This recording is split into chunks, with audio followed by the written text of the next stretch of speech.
Story will teach you a lot about anger and letting go. One day, while a snake was crawling through a tool shed, it brushed against a saw that was on the ground and injured itself. Thinking it was a threat, it snapped back and bit the saw, severely wounding its mouth. Blinded by anger from being hurt, it decided to enact revenge on the saw by suffocating it. So it wrapped around the saw and started squeezing with all its might. The poor snake kept cutting itself on the saw until it died.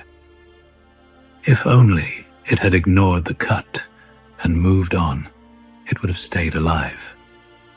The moral of this story is, when we react viscerally with anger and condemn those who have wronged us, we only end up hurting ourselves. In life, it is sometimes better to ignore some situations and people's insults, because the consequences can be irreversible and catastrophic. Forgive the people who have wronged you, and do not give them power over you. Welcome to Self-Mastery Labs. Let's get started. Chapter 1. The Fire Within. Embracing anger as a force for good. Anger gets a bad rap, doesn't it? It's like the black sheep of the emotional family, shunned, misunderstood, and often told to sit in the corner and cool off. But what if I told you that anger isn't the enemy? What if I told you that anger, when handled properly, is more like a loyal guard dog that's ready to protect you from threats rather than a wild beast that you need to cage up? Let's think of anger as fire. It's there to keep you warm, cook your meals, and light your way in the dark. It's the fuel that powers your engine when you need to stand up for yourself or defend something precious. But like fire, if you don't know how to control it, it can burn your house down, it can scorch relationships, destroy opportunities, and leave nothing but ashes in its wake. The story of the snake and the saw is a perfect example of this. The snake, blinded by rage, saw the saw as an enemy. It lashed out, wounded itself, and then, instead of retreating, doubled down on its anger, squeezing tighter, suffocating its own life away. All because it couldn't see past its own pain and understand that it was hurting itself more than the object of its wrath. This chapter is about embracing anger for what it is, a natural and necessary response hardwired into your brain for a reason. It's not something to be ashamed of, and it's definitely not a flaw in your character. Anger is a signal that your boundaries are being threatened, a call to action that something needs to change. It's your mind and body's way of saying, hey, pay attention. Something here isn't right. When you understand that anger is not inherently bad, you can start to see it as a tool rather than a curse. It's not about suppressing it or pretending you're above it. No, it's about recognizing its purpose, to protect you, to motivate you, and sometimes to help you fight for what matters. But like any tool, it requires skill to use it properly. Because, let's be honest, no one ever built a house by lighting it on fire. Chapter 2. The Battle Lines. Healthy anger versus toxic rage. There's a difference, a big difference, between healthy anger and toxic rage.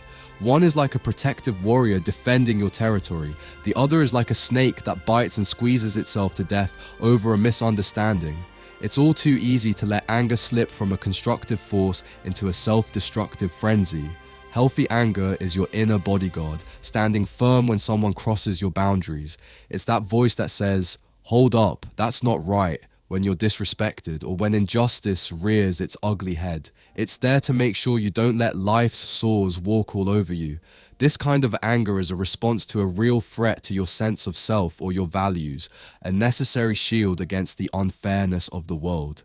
But then there's toxic rage, the kind that turns inward and devours you from the inside. This is what happens when your anger isn't about defending your real territory, but fighting for something imaginary, like unmet expectations or a bruised ego.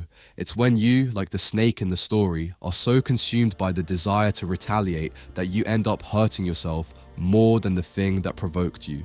Let's break it down further. Healthy anger is all about clear boundaries. It's about knowing when someone stepped into your space, taken something that belongs to you, or treated you in a way that disrespects your dignity. It's rooted in reality. Toxic rage, on the other hand, often grows from a place of entitlement, from expecting that the world should act according to your script, and when it doesn't, you lash out not at the world but at yourself. Understanding the distinction between these two forms of anger is like learning the difference between a guard dog that protects your home and a mad dog that bites everything in sight, including you. We all have moments when our anger crosses the line from defense into irrational offense, and recognizing when this shift happens is the first step toward mastering your emotions instead of letting them master you. Chapter 3: The Expectation Trap: How we set ourselves up for anger. Have you ever noticed how often anger stems from disappointment, from expecting something and then not getting it? That's because anger loves to hang out with expectations, those tricky little assumptions we make about how life should treat us. It's like writing a check that the universe never agreed to cash, and when it bounces, well, the frustration is real. Think about the snake again. Its anger wasn't just because it got cut. No, the snake's rage escalated because it expected the saw to be soft and yielding, something it could crush in its coils. When reality didn't match that expectation, the snake's response was pure, self-destructive fury. It expected submission and got resistance instead. Expectations can be sneaky. They often disguise themselves as fairness or what you think you deserve. You've been working hard at your job, so naturally you expect a promotion or at least some recognition. You invest in a relationship, so you expect love and respect in return. But when life doesn't play by your rules, that's when the anger flares. It's like staking out imaginary territory in your mind and then feeling betrayed when reality doesn't respect your claim. The truth is, expectations are the invisible fuel that feeds our anger. When we expect something that isn't guaranteed, we're setting ourselves up for disappointment, and disappointment, more often than not, turns into rage. But here's the kicker: much of what we expect is never explicitly agreed upon by others or the world at large. It's all in our heads. Learning to let go of these expectations is like diffusing a bomb before it can go off. It's not about lowering your standards or giving up on what you want. It's about freeing yourself from the self-imposed chains of how you think things should be. It's about seeing the saw for what it is, not what you wish it were, and choosing not to bleed over what you can't control. Chapter 4: Mastering the Storm. Techniques to control your anger before it controls you. Anger has a way of hijacking your body like a runaway train. Once it picks up speed, it's tough to stop without derailing. The story of the snake shows how quickly rage can spiral out of control. One bite turns into a squeeze, and before you know it, the snake is wrapped so tightly in its anger that it's cutting itself to pieces. The key to stopping this downward spiral is catching that moment before the squeeze begins. When anger strikes, your sympathetic nervous system kicks into high gear, flooding your body with adrenaline and preparing you to fight or flee. Your muscles tense, your heart races, and your vision narrows to a pinpoint focus on what's making you mad. This is great if you're facing a real threat, but not so much if you're just trying to have a rational conversation. The first step to calming the storm is to take control of your breath. Slowing down your breathing can actually trick your brain into dialing down the panic response, like hitting the brakes on that runaway train. Inhale deeply, hold for a moment, and then exhale slowly. This simple act sends a signal to your brain that it's safe to calm down, that you're in control. Another powerful technique is to name the emotion out loud. It might sound silly, but saying, "I'm feeling really angry right now," creates a pause in the chaos. It's like taking a step back from the saw before you squeeze tighter, giving yourself a chance to think clearly before you act. Acknowledging your feelings without judgment helps you regain control and prevents the anger from dictating your next move. And when all else fails, know when to walk away. Literally step back from the situation, like taking a time out from a heated debate. This isn't running away, it's strategic retreat. You're giving yourself the space to breathe, regroup, and come back stronger, like a boxer who knows when to step back and avoid the knockout punch. Chapter 5: The Liberation of Letting Go. Forgiveness as the ultimate freedom. Let's revisit our snake one last time. Imagine if, after that first bite, the snake had stopped, assessed the situation, and slithered away. It might have lived to see another day, but instead, it held onto its anger, squeezing tighter and tighter until it was the author of its own demise. This is the tragic power of holding on to anger. It doesn't hurt the target nearly as much as it hurts you. Forgiveness is often misunderstood as a weakness, as if letting go of anger means giving up or accepting defeat. But in reality, forgiveness is the ultimate act of power and control over your own life. It's saying, I refuse to let this situation or this person dictate my happiness or my peace of mind. Forgiveness isn't about them, it's about you. It's about breaking free from the chains of your own rage and deciding to live a life that isn't defined by past hurts. The snake's downfall wasn't in its injury, it was in its refusal to let go. And we do the same when we hold on to grudges, resentments, and past slights. In our lives, we often find ourselves holding on to grievances like trophies, each one a badge of honor, representing a slight, a betrayal, or an injustice. We replay the hurt in our minds, nursing our wounds until they fester, and while we believe we are exacting revenge on the offenders by refusing to forgive, in truth, we are the ones imprisoned by our own anger. Forgiveness is a conscious choice, a powerful act of self-liberation that allows us to break free from the chains of resentment. It's about recognizing that the past cannot be changed, and that holding on to anger only burdens us, weighing us down and preventing us from moving forward. Imagine walking around with a backpack full of rocks. You may think you're punishing someone else by carrying that weight, but ultimately, it's you who struggles under the burden. When we refuse to forgive, we're choosing to carry around that heavy load, all the while thinking it somehow serves justice. Consider this: when you forgive, you're not excusing the behavior of others. You're simply choosing to release the hold it has over you. It's like releasing a balloon into the sky.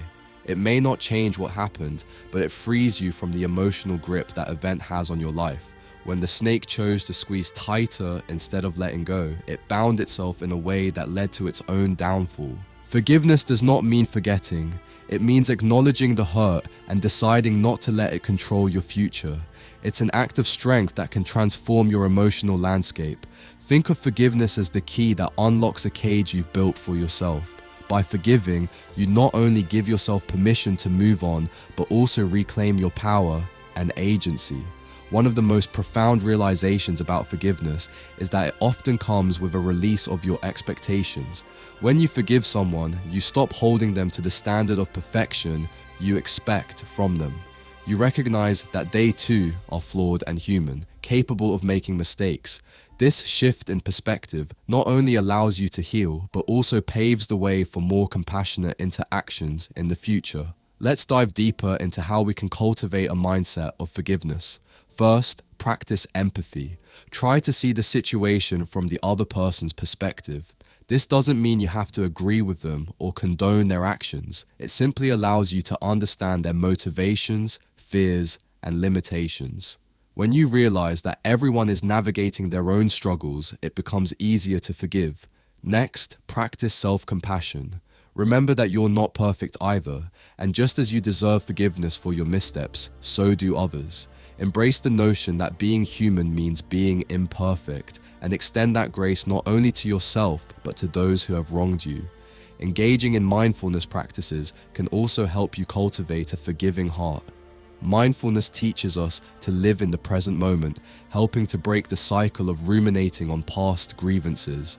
When you find yourself spiraling into anger over what someone did to you, take a moment to breathe and ground yourself in the here and now. Ask yourself, what do I gain by holding on to this anger? How does it serve me? Often, the answers reveal that clinging to resentment only adds weight to your life, pulling you down when you long to soar. In the end, embracing forgiveness is about reclaiming your narrative. You become the author of your story, refusing to let someone else's actions dictate the plot. Instead of letting past wounds define you, you choose to write a new chapter marked by resilience, growth, and ultimately, freedom. Just as the snake could have found new paths without the weight of its anger, you too can find new directions in your life by choosing to forgive.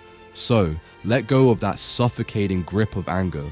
Release the sore and uncoil from the past. Embrace the healing power of forgiveness, not only for others. As we wrap up today's exploration of anger and its complexities, let's take a moment to reflect. We've journeyed through the fiery depths of our emotions, uncovering how anger can be both a fierce protector and an unwelcome guest in our lives. We've discussed the importance of recognizing when that fire becomes destructive, like the snake that squeezed too tightly until it succumbed to its own wrath. Now, I want to hear from you. What has been your experience with anger? Have you ever felt it consuming you, only to realize later that it was holding you back? Let's turn this into a conversation. Share your stories and insights in the comments below. Your experiences not only help you heal, but may also inspire others who are grappling with their own emotions. Remember, we're all in this together. Your contributions matter and create a sense of community that can uplift and empower each other. And while we're on the topic, let's lighten the mood. If you had to choose between a calming cup of tea or a cathartic scream into a pillow to handle your anger, which would you pick? Let's be real, both sound pretty appealing sometimes. Now, for a thought-provoking question that ties everything together. What do you believe is the real cost of holding on to anger, and how can you transform that energy into something constructive? Think about how we can shift our perspectives and behaviors to harness the power of our emotions rather than letting them control us. Your thoughts on this could lead to breakthroughs, not just for you, but for everyone in our community navigating their own emotional landscapes. So let's keep this dialogue going. Hit that like button if you found this video helpful, and don't forget to subscribe for more insights into the emotional journey we all share. Until next time, stay mindful, stay empowered, and remember, you have the power to control the fire within.